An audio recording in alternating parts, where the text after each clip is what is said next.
What's up, fellas? I'm freaking fired up today. I got a really fun one for y'all.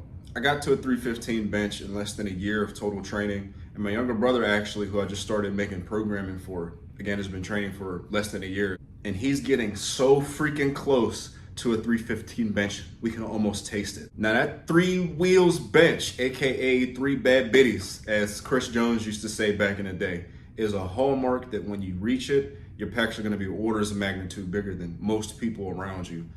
Only people that are gonna have bigger pecs than you are people with bigger bench presses than you. But for the average person, you're gonna get a majority of the muscle you're ever gonna have in your pecs by getting to a 315 bench. You could coast there for the rest of your life if that is what you wanted to do. Some people are gonna wanna get more, but this is for people that wanna get to 315 for the first time and how I did it. Now, Alex Bromley made a video talking about how to do the exact same thing. Very good video. It broke down some mechanistic things that you can try, just different things you can use in different use cases. I'm gonna talk about how I did it from my perspective and how I'm guiding my younger brother in his journey to the 3 wheels bench and takeaways that you could have from it. Basically a template and just broad principles that will work from a high level view, 10,000 foot view for most people. So if you do have a plateau in your training, you're trying to get your pecs bigger, get your bench bigger, this will allow you to break that plateau, guaranteed. What I'm gonna lay out for you, I'm gonna use my brother's program for example, is very, very similar to a program that's in the description right now for free, Raider. It's similar in a lot of the principles used. I made it individual to him, but a lot of the principles are the same. So if you follow along and you apply it to that template, Raider, you're gonna be very, very well off. Starting with the very first tip, numero uno, your program that you're running already, or Raider if you decide to run that, is probably good enough already. By that I mean you don't need to make these massive, revolutionary, widespread changes to get it to work. If it's giving you enough days in the gym, if it has good progression models and good ranges of volume to use, and overall is well thought out, you're gonna be able to bench 315 on it, man. You don't need some hyper specialized program to get to it. You just need time.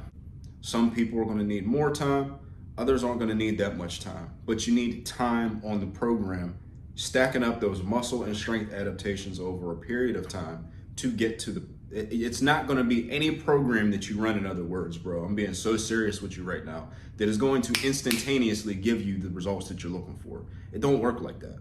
Which brings me to the second thing. You just need the right mindset and you need to make the right types of little tweaks. It's not about taking a car and turn it into a fucking airplane. It's about, okay, I'm gonna drive my car, I'm gonna turn the AC on a little bit to make it comfortable for me. I'm also gonna have the window down a little bit because I'm weird and I want the wind blowing in my face while I'm and hearing outside while I'm driving. It's about that type of thing, individualization, not turning a car into an airplane, bro, which is what a lot of people wanna do. A good program like Raider is gonna have you pressing multiple times per week and having you do some accessories that work similar muscles to the main compound movement. So if you bench, a good program is gonna have you do some press downs, some skull crushers, or some shoulder isolation, or all 3 at the same time. It's not super important which one you pick, man. I'm gonna be real with you. Even when you look at like top level bench pressers, a lot of what they do and what they say is like revolutionary and works super well is just something that they picked very early on, that they mastered and they do very well, that gives them the result they're looking for. You can do that with whatever movement you're jiving with. Now, some do have their own ways they feel and benefits and things of that nature, but over a long period of time, it's a lot more about mastering how you interact with the movement than it is about the specific movement that you're doing. With that being said, it's also very important not in how you do something. That's almost a precursor to treating it like a performance metric. And that's how you want to look at the things in your program. That way, everything in your program is working synergistically with one another. Teamwork makes the dream work. So if your skull crushers is going up, your press downs are going up, your lateral raises, your shoulder presses are all going up, it's all gonna contribute to the goal of getting a bigger bench press. And it's all just gonna make you more jacked in general, which is the biggest indicator of how much you can bench press. Aside from technique, aside from neural adaptation, it's gonna be muscle mass. Now, to wrap up this particular point, a lot of people, and I can't stress this enough, make the mistake of numbers chasing on those smaller exercises especially, and they don't pay attention to the way that they're doing them. And And that's not even necessarily just the generic use good form. It's about how do you feel when you do this? Do you feel it even work in the muscle? Do you feel like you're getting less tension at the expense of doing more reps or weight? These are things that you want to pay attention to. They're called internal cues. It's very, very, very high level breakdown that we just went over in this video. If you want more information on this, watch the Berserk Method 2024. It's timestamped with this exact topic in there where I explain it more in depth. It's the best self-coaching resource on the planet. And I say that, and I put my nuts on the table when I say that, because I know for a fact that that video itself is worth thousands of dollars and it's completely free, right? So you're gonna be self-coaching yourself throughout the journey of getting yourself to a 315 bench using a free program or something like that, but you wanna be able to know how to make decisions. Coaching yourself isn't about just running a good program and throwing in the best exercises. It's about coaching yourself. How do I make this decision? Should I even do this? You can watch the Berserk Method at the end of this video. I'll link to it somewhere on the screen at the end, or you can check it out in the pinned comment as well after you watch this video. I don't know why that just made me think about the next point, but maybe it's because it has to do with volume. You want to cultivate good volume. By that I mean, this is where we start to address, okay, I know the basics. If you didn't, now you know. A lot of us have reached a plateau where we're not adding weight anymore. When you get to that point, you have to start to think about mastering the weight in different ways in order to create that muscle and strength adaptation requisite to add some weight. Bromley talked about this in his video a little bit. I want to talk about the same thing, but just give it a exact parameter that I want you to follow. This is going to be where guys that are doing less sets, say 2 to 3, but really intense, are going to want to dial back the intensity a little bit to do 3 or 4 sets to leave room to have more hard quality training. So instead of doing 2 to 3 sets close to failure, you build up to be able to do 3 or 4 sets close to failure. And then on the flip side, it's where people who are doing sets that aren't quite hard enough to be to failure, they dial the number of sets back a little bit, but then just make them more intense so that they can then build up to doing more high quality work. There are 2 different paths that lead to the same conclusion. At the end of the day, you're just trying to make room for more high quality work. It's about doing what you're not doing in that movement. We cannot do both high volume and low volume at the same time. You physically cannot, unless you go and use the shadow clone jutsu and you got 2 dudes, one doing high volume, one doing low volume, bro. It don't work like that though. This is reality. Wake up to reality. Just to break it down another way, why this makes sense. The guy who's doing 3 or 4 sets that are less intense than they probably should be is just gonna get the immediate benefit of just working harder. And on top of that, since you're not doing as many sets, you're not expending as much energy in actuality. Like I said, over time, you can build back up to 3 or 4 sets over time, but this time, they're at higher intensity and they're higher quality. And then the dude who's doing 2 or 3 sets of say 10, for instance, 2 or close failure, can dial that intensity back a little bit, do 4 sets of 7 instead of 2 sets of 10, and then over time, using a double progression, build back up to 4 by 10. You see how they're both leading to the same thing? Volume in actuality, fellas, is about pacing yourself out. I say this all the freaking time, but it's a dial that you turn to make the adaptation that you want to occur. You don't just crank the volume up or down because you want to, bro. That's not how that works. I say this all the time. I'm not a high volume guy. I'm not a low volume guy. I am an appropriate volume guy. Look, don't necessarily worry about how much you should or shouldn't be doing. Turn the dial as needed to get to the adaptation. That's what it's all about. All right, 4th point, master the weight. This is talking more about getting more out of the weight that you're using in order to get to the weight adaptation. Anyway, you're gonna get to the point where you cycled your volume a bit and it's still not enough to get to that weight adaptation. This is where you wanna look at what you're doing more mechanistically, like closer, in other words. Let me start by saying it's totally normal for that to happen. Let me put it to you like this. Let me give you an example. With every other skill or activity, it makes sense that you can get an adaptation or get better at something by just doing that same thing the exact same way. You're not a master at riding the fucking bike just because you rode it correctly once as a 3-year-old.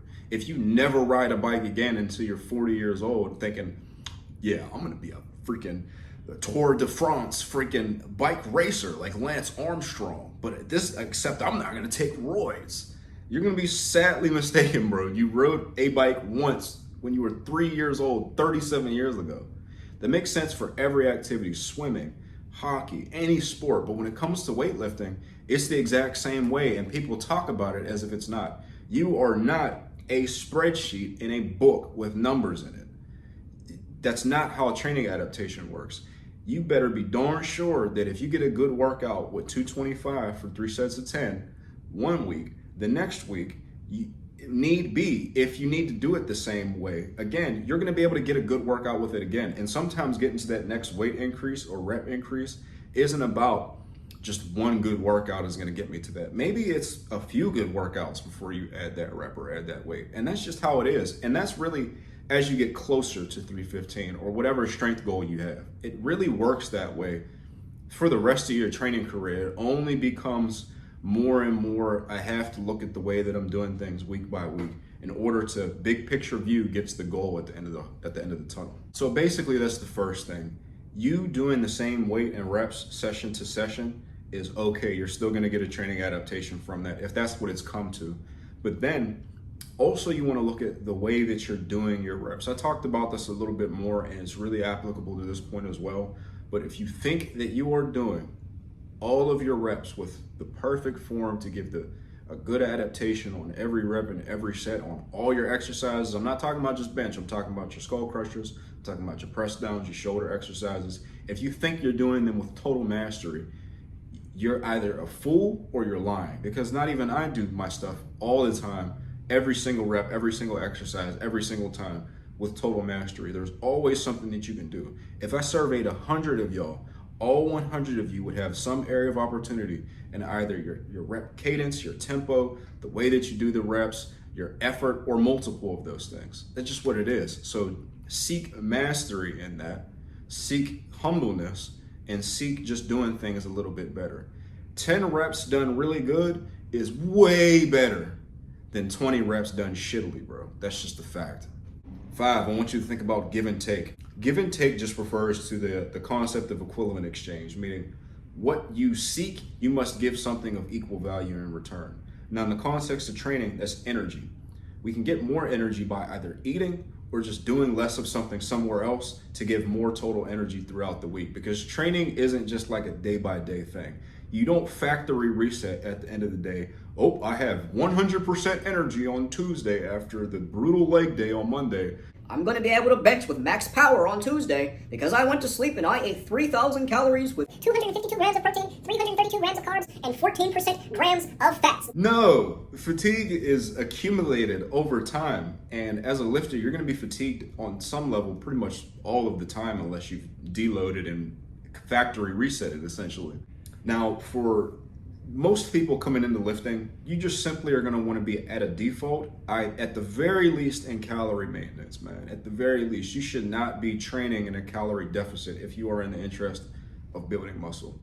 Most people are going to want to at very least be in calorie maintenance, if not most of y'all being in a small surplus, provided that you're not obese or something like that. And what that small surplus is like 200 extra calories per day. In my experience, that's all you really need. You don't really need a whole lot of extra calories to put yourself in an anabolic environment. But in a creating energy through elimination in our training programs sense, it really just looks like one of two ways, man. If you don't give a flying flip about legs, you just not train legs, and boom, your chances and odds and rate of progression of increasing your bench press are gonna skyrocket just off of that alone. You could literally bench more often throughout the week because you're not training your legs at all. You have so much extra energy to allocate towards benching, you would never believe it. I don't recommend that because I preach being a complete physical beast and not just, you having a big upper body and then no lower body development. But you can also eliminate on your program by simply taking an exercise and replacing it with one that isn't quite as fatiguing, or using form that isn't as fatiguing, meaning you don't have to use as much weight to get a good workout. You still want to get a good workout in if you want even physical development, but instead of say a deadlift, for instance, you pick a back extension or a good morning, which don't even need half as much weight as a deadlift to give you the same workout in terms of your lower back, glutes, and hamstrings. A couple that y'all could throw into your program now that are serious horse exercises that just take less weight. There's the good morning. There is the deficit stiff-legged deadlift. When compared to like a regular deadlift, it's going to be less weight. There is the back extension. You could do that snatch grip, or you could put the bar on your back, high bar style. I think that looks ridiculously chatty. You can do the ATG good morning, which I got from our boy Alex, which basically feels like a back extension but standing up. I really am fucking with those recently. Then in terms of the quads, you have belt squats. You have any leg machine is going to be far less taxing on your lower back. You can do split squats, which is going to be more fatiguing from a cardio aspect, but from a axial fatigue standpoint, like weight on your spine standpoint, you're not going to feel beat up the next day. You'll feel gassed after doing them, but you'll find that you're not as trash doing those as if you did squats. Those are just a few off the top of my head. You could literally, on Raider, for instance, where it says main squat of choice, put belt squat there or put hack squat there. And then on the hip hinge of choice, good mornings.